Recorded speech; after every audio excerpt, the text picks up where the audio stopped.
पुण्याच्या हिंजवाडी आयटी पार्कमध्ये काम करणाऱ्या लाखो कर्मचाऱ्यांसाठी अत्यंत निराशाजनक बातमी समोर आली असून हिंजवडी शिवाजीनगर मेट्रोची प्रतीक्षा आता आणखी लांबण्याची शक्यता आहे। पूर्ण बातमी सांगते, पण त्याआधी थोडक्यात आताच फॉलो करा, कारण पुण्याचे सर्व अपडेट्स आम्ही तुमच्यापर्यंत नेहमी पोहोचवत असतो। गेल्या अनेक वर्षांपासून पुढच्या महिन्यात म्हणजेच मे महिन्यात मेट्रो धावणार अशी आश्वासने ऐकणाऱ्या प्रवाशांच्या पदरी पुन्हा एकदा निराशा पडली आहे। प्रकल्पाचा वेग अत्यंत संथ असल्यामुळे चक्क PMRDHचे महानगर आयुक्त डॉक्टर अभिजित चौधरी यांनी आढावा बैठकीत काम करणाऱ्या कंपनीवर तीव्र संताप आणि नाराजी व्यक्त केली आहे।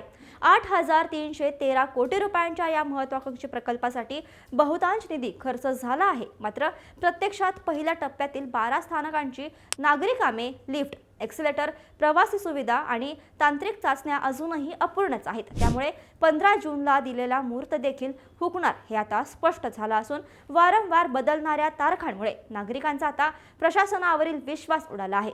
तासनतास वाहतूक कोंडीत अडकणाऱ्या ITNच्या आशा आता पूर्णपणे धुसर झाल्या आहेत। तुमच्या मते हिंजवडी मेट्रो नक्की कधी सुरू होईल आणि या रेंगाळलेल्या कामाला जबाबदार कोण? तुमचं मत खाली कमेंट्समध्ये नक्की सांगा। ही रील तुमच्या मित्रमैत्रिणींना शेअर करा जे हिंजवडीमध्ये राहतात किंवा काम करतात, आणि अशाच अपडेटसाठी थोडक्यातला फॉलो आणि सबस्क्राइब करायला विसरू नका। बातमी म्हणजे थोडक्यात।